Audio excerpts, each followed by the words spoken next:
ഒരു പ്രേത സിനിമയാണ് നമ്മൾ ഒരുക്കുന്നതെങ്കിൽ അവിടെ ഡെഫിനറ്റ്ലി നമ്മൾ ഒഴിവാക്കേണ്ട കുറെ ക്ലീഷകളുണ്ട് ഈ കാലഘട്ടത്ത്. പക്ഷെ ചില സമയത്ത് ആ ക്ലീഷകൾ ഉണ്ടെങ്കിൽ ചിലപ്പോൾ സീൻ വർക്ക് ഔട്ട് ആവുള്ളൂ. ഫോർ ഇൻസ്റ്റൻസ് ഒരു ജംപ് സ്കെയർ, അല്ലെങ്കിൽ ഒരാളെ ഫോളോ ചെയ്യുന്ന ഷോട്ട്, കുട്ടികളുടെ ചിരി, കരച്ചിൽ, ഇതിനെ എങ്ങനെ ട്രീറ്റ് ചെയ്യുക? ചില സമയത്ത് നമുക്ക് ആവശ്യമായിരിക്കും ഒരു സീൻ വർക്ക് ആവാൻ, ചില സമയത്ത് ഇത് ഒഴിവാക്കിയേ പറ്റൂ. ഇതിന്റെ ഒരു ജഡ്ജ്മെന്റ് എങ്ങനെ മനസ്സിലാക്കും? See, if it is beautiful, then cliche doesn't matter. അതാണ് ഞാൻ വിശ്വസിക്കുന്നത്. I can solidly tell there are a lot of cliches, there are a lot of cringes when it comes to a cinephile audience. പക്ഷേ ഇത് ഇഷ്ടപ്പെടുന്ന ആൾക്കാരുണ്ട്, majority ഉണ്ട്. അവർക്ക് വേണ്ടിയിട്ടാണ് ഡിസൈൻ. ഞാൻ അതുകൊണ്ടാണ് എൻ്റെ സിനിമയെ നിരൂപകരായിട്ടുള്ള ആൾക്കാരോട് ഞാൻ എപ്പോഴും പറയണത്, മച്ചാനെ നിനക്ക് കാണാം, പക്ഷെ നീ കാണുമ്പോൾ നിന്റെ കുടുംബത്തെ കൂട്ടിക്കൊണ്ടുപോയിടണം നീ കാണാനായിട്ട്. എങ്കിൽ നിനക്ക് തീർച്ചയായും ഒരു ഫാമിലി മൊമെന്റ് എൻ്റെ സിനിമ തരും. നീ ഒറ്റയ്ക്ക് പോയിട്ട് മറ്റേ ഡയറിയും പേനയും അങ്ങനത്തെ പരിപാടിക്കാണെങ്കിൽ അത് നിനക്ക് പറ്റിയ പടമല്ല, നീ കാണുകയും വേണ്ട എന്നാണ് ഞാൻ പറയാറുള്ളത്. അപ്പോൾ ഒരു നമ്മളിപ്പോൾ ഒരു പരിപാടിക്ക് പോകുമ്പോൾ, ഇപ്പോൾ ഉത്സവത്തിൽ പോവാന്ന് പറഞ്ഞാൽ എല്ലാവരും പറയുന്നത് എന്താണ്, മറ്റേ ഒരു സ്റ്റേജ് ഉണ്ട്, സ്റ്റേജിൽ നാടകമുണ്ട്, കുറച്ച് ഡാൻസ് ഉണ്ട്, തുള്ളലുണ്ട്, അവിടെ കുറച്ച് കള്ളുടിയന്മാരുണ്ട്, ഇതൊക്കെ ഉണ്ട്. ഇതൊക്കെ ഒഴിവാക്കിയാൽ അതൊരു ഉത്സവമല്ല. അതുപോലെ തന്നെയാണ് ഈ പടവും. ഈ പറഞ്ഞ പോലെ എല്ലാം ഉണ്ട്. പക്ഷെ ഉണ്ട് ഇല്ലെന്ന് ഞാൻ പറയുന്നില്ല. ഈ പറഞ്ഞ പോലെ പുറകെ പോകുന്നതും കണ്ണ് ഉരുട്ടുന്നതും പരിപാടി കാര്യങ്ങളൊക്കെ നമ്മുടെ പടത്തിലുണ്ട്. കാരണം ഞാൻ as I said before, it's a cliche, but I hope I did it in a beautiful way. അത് എൻജോയ് ചെയ്യാനായിട്ട് നിങ്ങളൊരു ഫാമിലി ആയിട്ട് പോയാൽ തീർച്ചയായും നിങ്ങളത് എൻജോയ് ചെയ്യും. ഈ ഇപ്പോൾ പുറത്തുനിന്ന് വെച്ചാൽ ഇപ്പോൾ മറ്റ് ലാംഗ്വേജസിലൊക്കെ ഇപ്പം ഹിന്ദിയിൽ എടുക്കുകയാണെങ്കിൽ സ്ത്രീ എന്നുള്ള ഒരു ഹൊറർ യൂണിവേഴ്സ് അവിടെ ബിൽഡ് ആയിക്കൊണ്ടിരിക്കുന്നത്. നമ്മുടെ ഓൾറെഡി വളരെയധികം കൊമേഴ്ഷ്യൽ ആയിട്ടുള്ള ഹൊറർ യൂണിവേഴ്സുകളുണ്ട്. അരൺമനൈ അല്ലെങ്കിൽ കാഞ്ചന പോലത്തെ യൂണിവേഴ്സുകളൊക്കെ നടക്കുന്നുണ്ട്. അങ്ങനെ ഒരു ആഗ്രഹമുണ്ട് എപ്പോഴെങ്കിലും ഇതിനെ ഒരു ഹൊറർ യൂണിവേഴ്സ് ആയിട്ട് ബിൽഡ് ചെയ്ത് കൊണ്ടുപോകാൻ? ആസ് പെർ റൈറ്റ് നോ ഇപ്പോൾ അങ്ങനത്തെ ഒരു പ്ലാൻ ഇല്ല. പക്ഷേ നമ്മൾ ഇന്നലെ ഒരു പ്രൈവറ്റ് സ്ക്രീനിങ് ദുബായിൽ വെച്ചിരുന്നു. നമ്മൾ സെലക്ട് ചെയ്തതല്ല, നമ്മുടെ ഈവന്റ് ഹോസ്റ്റ് ചെയ്ത ആൾക്കാർ സെലക്റ്റഡ് ആയിട്ടുള്ള ആൾക്കാരെ ഒക്കെ വെച്ചിട്ട് ഒരു പ്രൈവറ്റ് സ്ക്രീനിങ് നടത്തിയിരുന്നു. അപ്പോൾ അന്നേരം നമ്മൾ പറഞ്ഞു കുറച്ച് സ്ത്രീ ജനങ്ങളെയും കൂടിയും നിങ്ങൾ കൊണ്ടുവരണമെന്ന്. അപ്പോൾ ഇവർ വെച്ച് കഴിഞ്ഞ് ഇവർ ഭയങ്കരമായിട്ട് അത് എൻജോയ് ചെയ്തു. അപ്പോൾ വന്നവരെല്ലാവർക്കും ദേ വോണ്ട് ദ സെക്കൻഡ് പാർട്ട്. അപ്പോൾ ഇന്നലെ തൊട്ട് അഭിലാഷ് പിള്ള കുറിക്കാൻ തുടങ്ങിയിട്ടുണ്ട്. അപ്പോൾ ഞാൻ പറഞ്ഞു, ഒന്ന് നമുക്ക് പടത്തിൻ്റെ വിജയം നോക്കിയതിന് ശേഷം, കാരണം മാളികപ്പുറത്തിൻ്റെ ഒരു വലിയ വിജയത്തിന് ശേഷം ആൾക്ക് മൈൻഡിലുണ്ടായിരുന്നു അതിൻ്റെ സെക്കൻഡ് പാർട്ട്. അതും പോകുന്നുണ്ട് സൈഡിൽ കൂടെ, ഇതും പോകുന്നുണ്ട്. ഇപ്പോൾ ഇന്നലെ തൊട്ട് അതിൻ്റെ ഒരു കുറച്ച് ആശയങ്ങളും കാര്യങ്ങളൊക്കെ പറയുന്നുണ്ട്. അപ്പോൾ കാസ്റ്റിലുള്ള ആൾക്കാർ ഇങ്ങനെ തുടങ്ങിയെന്ന് പറഞ്ഞപ്പോൾ തന്നെ പറയുന്നുണ്ട്, അതെ കാലഘട്ടം മാറ്റിയിട്ട് ആക്ടേഴ്സിനെ മാറ്റുന്ന പരിപാടിയാണെങ്കിൽ നടക്കില്ലെന്ന് ഓരോ കോളുകളും. മാളികപ്പുറം എന്ന് പറയുന്ന സിനിമ ആദ്യം ഇനീഷ്യലി ഉണ്ടാക്കിയ ഒരു ഹൈപ്പ് എന്ന് പറയുന്നത് ഒബ്വിയസ്ലി അത് വിവാദങ്ങളുടെ പുറത്തായിരുന്നു. അതിനപ്പുറത്താണ് അതിനകത്തെ കൊമേഴ്ഷ്യൽ എലമെൻ്റുള്ള സിനിമ ആളുകൾ മനസ്സിലാക്കുന്നത്. കുറേ കാലത്തിന് ശേഷം ഉണ്ണിമുകുന്ദൻ പെർഫോമർ ആളുകൾ അപ്രീഷിയേറ്റ് ചെയ്യാൻ തുടങ്ങിയത്.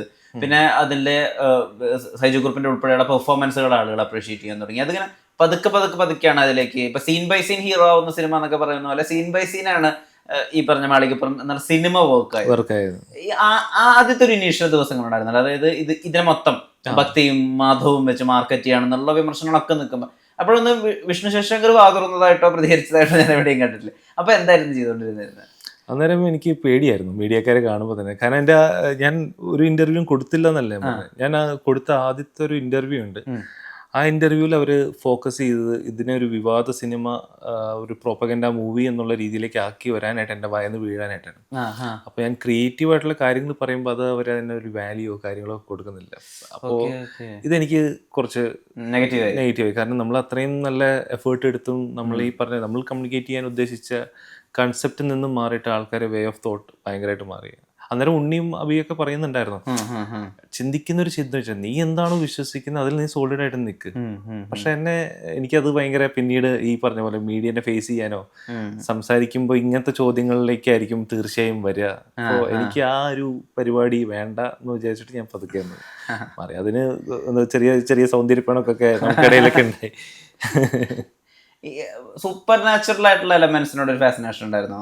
എനിക്ക് ഫാൻറ്റസി ഭയങ്കര ആ. ഇഷ്ടമാണ്. നമ്മൾ എന്ത് കാര്യം ചെയ്താലും ഒരു ചെറിയൊരു ഫാൻറ്റസി ഒക്കെ അവിടെ ഉണ്ടാവണം. എനിക്ക് മോഹൻലാലിൻ്റെ ഒരു ഇൻ്റർവ്യൂ കണ്ടതിന് ശേഷമാണ് ചിന്തിച്ചത്, നമ്മൾ റെഗുലർ ആയിട്ടുള്ളൊരു കാര്യം പോർട്രേറ്റ് ചെയ്യുന്നതിനേക്കാളും വേണം കുറച്ച് എരിവും പുളിയും ഒരു വിസ്മയമൊക്കെ ഉണ്ടെങ്കിൽ അതിനൊരു കളർഫുൾ പരിപാടി ഉണ്ടല്ലോ. അപ്പോൾ ഫാൻറ്റസി ഭയങ്കര ഇഷ്ടമുള്ളൊരു ആളാണ്. ഒരു സാധാരണ ഒരു കഥ പറയുന്നതിലുപരി അസാധാരണമായിട്ടുള്ളൊരു എലമെന്റ് സിനിമയിൽ ഉണ്ടായാൽ രസമുണ്ടെന്ന് വിശ്വസിക്കുന്ന ഒരാളാണ്. ഓക്കെ, ഈ ഫാന്റസി എന്ന് പറയുമ്പോൾ ഇപ്പം ഈ നമ്മുടെ മൈഡിയ കുട്ടിച്ചാത്തൻ, ശ്രീമാൻ ചാത്തുണ്ണി പോലത്തെ ഫാന്റസി ഉണ്ട് നമുക്ക്. ഫോർ ഇൻസ്റ്റൻസ് ഒരു നാർണിയ, ഗെയിം ഓഫ് ത്രോൺസ് ഒരു ഫാന്റസി ഉണ്ട്, ഒരു കൈൻഡ് ഓഫ്. ഇതിൽ എവിടെ നിൽക്കുക? ഇവിടെ ആൾക്കാരെ എന്റർടൈൻ ചെയ്യിക്കുന്നതിൽ നിൽക്കുന്ന ഈ ഞാൻ നേരത്തെ പറഞ്ഞ പോലെ ഇപ്പോഴത്തെ എൻ്റെ ഫോക്കസ് ഫുള്ളും ഈ പറഞ്ഞ പോലെ ആൾക്കാരെ ഇഷ്ടപ്പെടുത്തുക, ഒരു കുടുംബത്തിലെ 4 പേരെ കൊണ്ട് ടിക്കറ്റ് ഇടിപ്പിക്കുക, നമ്മുടെ പ്രൊഡ്യൂസറിനെ രക്ഷിക്കുക എന്നുള്ള പരിപാടിയിലാണ് ഇപ്പോൾ നിൽക്കുന്നത്. പക്ഷെ എനിക്ക് മറ്റേ ഫാൻറ്റസി നേരത്തെ പറഞ്ഞ പോലെ ബ്രഹ്മയുഗം പോലത്തെയോ അല്ലെങ്കിൽ അങ്ങനെ ഒരു എക്സ്പെരിമെന്റൽ പരിപാടിക്ക് ആഗ്രഹം വളരെയുണ്ട്, വളരെ അധികമായിട്ടുണ്ട്. ഞാൻ ആസ് എ ഡയറക്ടർ ഇങ്ങനത്തുള്ള എക്സ്പെരിമെന്റ്സ് ചെയ്യണമെങ്കിൽ അത് എൻ്റെ ഓൺ പ്രൊഡക്ഷനിൽ ഞാൻ ചെയ്യും. പക്ഷെ വേറൊരാളുടെ കഷ്ടപ്പാട് കൊണ്ട് ഉണ്ടായ ഒരു കാശ് വെച്ചിട്ട് ഇങ്ങനത്തെ ഒരു ഗാംബ്ലിങ്ങിന് ഞാൻ നിൽക്കില്ല. എവിടെയും അങ്ങനെ അച്ഛൻ ഡയറക്ടറായിരുന്നു അല്ലെങ്കിൽ അച്ഛൻ്റെ ഒരു ഇൻഫ്ലുവൻസ് ഉണ്ടെന്നോ? അല്ലെങ്കിൽ ഈ നേരത്തെ പറഞ്ഞ ആദ്യത്തെ ഇന്റർവ്യൂവിൽ എനിക്ക് വന്നൊരു സാധനം ഇതായിരുന്നു, ഈ ഒരു നെഗറ്റീവ് അടിച്ചതും അതായിരുന്നു. ശശിശങ്കറിന്റെ മോനായതുകൊണ്ട് നിങ്ങൾക്കിത് വളരെ എളുപ്പത്തിൽ സിനിമ കിട്ടി. അപ്പോൾ അത് ഞാൻ BA ജേർണലിസം കഴിഞ്ഞ് ചെന്നൈയിൽ MSc വിഷ്വൽ കമ്മ്യൂണിക്കേഷൻ കഴിഞ്ഞ് കുറേ ഡയറക്ടേഴ്സിന്റെ പുറകെ പോയി തമിഴിൽ വർക്ക് ചെയ്ത് ഞാൻ വിവേക് ഹർഷൻ എന്ന് പറഞ്ഞ വിവേകന്റെ അസിസ്റ്റന്റ് ആയി കയറുന്നതിന്റെ മെയിൻ ഉദ്ദേശം തന്നെ വിവേകന്റെ അടുത്തേക്ക് വരുന്ന ക്വാളിറ്റി ഡയറക്ടേഴ്സിന്റെ ഒപ്പം അപ്രന്റീസ് ആയിട്ടെങ്കിലും കയറി അവർക്ക് കുട പിടിച്ചു കൊടുക്കുന്ന പരിപാടിയാണെങ്കിലും കയറി എനിക്ക് ഈ വേൾഡ് ഓഫ് സിനിമ എന്താണെന്ന് അറിയാനായിട്ടുള്ള രീതിയിൽ അങ്ങനെ കുറേ പേര് പോവുകയും ചെയ്തു. വിവേകൻ പറഞ്ഞു നീ ഇവിടെ കുറച്ച് ദിവസം നിൽക്കുക. അങ്ങനെ വിവേകന്റെ അടുത്ത് കുറച്ച് നല്ല കുറേ സിനിമകളിൽ വർക്ക് ആവാനും ഭാഗമാവാനും പറ്റി. എഡിറ്റർ പെർസ്പെക്റ്റീവ് എന്താണെന്ന് എനിക്ക് കുറച്ചുകൂടിയും വ്യക്തമായിട്ട് വിവേകന്റെ ഒപ്പം വർക്ക് ചെയ്തപ്പോൾ കിട്ടുകയും ചെയ്തു. തുടരെ നല്ലൊരു അവസരം കൊണ്ടുവരണം എന്ന് പറഞ്ഞ ഡയറക്ടർ സാറിൻ്റെ ഒപ്പം, അതായത് സീമരാജ, പൊരുത്തപ്പെടാതെ വലിപ്രസംഗം, ഇതിൻ്റെയൊക്കെ ഡയറക്ടറാണ്. അപ്പോൾ അദ്ദേഹത്തിൻ്റെ ഒപ്പം വർക്ക് ചെയ്യാനായിട്ടും പറ്റി. ധരണി എന്ന് പറഞ്ഞ ഡയറക്ടറൊപ്പം വർക്ക് ചെയ്യാൻ പറ്റി. അതിനുശേഷം അഭിലാഷിനെ മീറ്റ് ചെയ്യുന്നു. അഭിലാഷ് ഏട്ടൻ്റെ ഒപ്പം സിനിമകൾ സംസാരിക്കാനും ചർച്ച ചെയ്യാനും തുടങ്ങി. കടാവർ എന്ന അഭിലാഷ് ഏട്ടൻ്റെ ആദ്യത്തെ സിനിമയിൽ അസോസിയേറ്റ് ആയിട്ട് എൻ്റെ ഫസ്റ്റ് ആസ് ആൻ അസോസിയേറ്റ് ആയിട്ട് വരാൻ പറ്റി. പത്മകുമാർ സാറിൻ്റെ ഒപ്പം 10ാം വളവിൽ അസോസിയേറ്റ് ആയിട്ട് വർക്ക് ചെയ്യാൻ പറ്റി. 12 വർഷത്തെ സ്ട്രഗിളും പെയിനും ഇതെല്ലാം ഇട്ടിട്ട് കഴിഞ്ഞ് ഇവൻ ചോദിക്കുകയാണ് ശശാങ്കന്റെ മോനെ ഇതുകൊണ്ട് കാര്യങ്ങളൊക്കെ എളുപ്പമായിരുന്നു. എനിക്ക് സന്തോഷമുള്ളൂ, കാരണം ആ ഒരു ലെഗസിയുടെ ഒരു പാർട്ടാവാന്ന് പറയാൻ സന്തോഷമുള്ളൂ. പക്ഷെ അന്നേരം നമ്മൾ എടുത്ത് വന്നേക്കുന്ന ഈ പെയിൻ, സ്വെറ്റ് ഇതിനൊക്കെ ഒരു അർത്ഥമില്ലാതെയാക്കുന്ന തരത്തിലായി.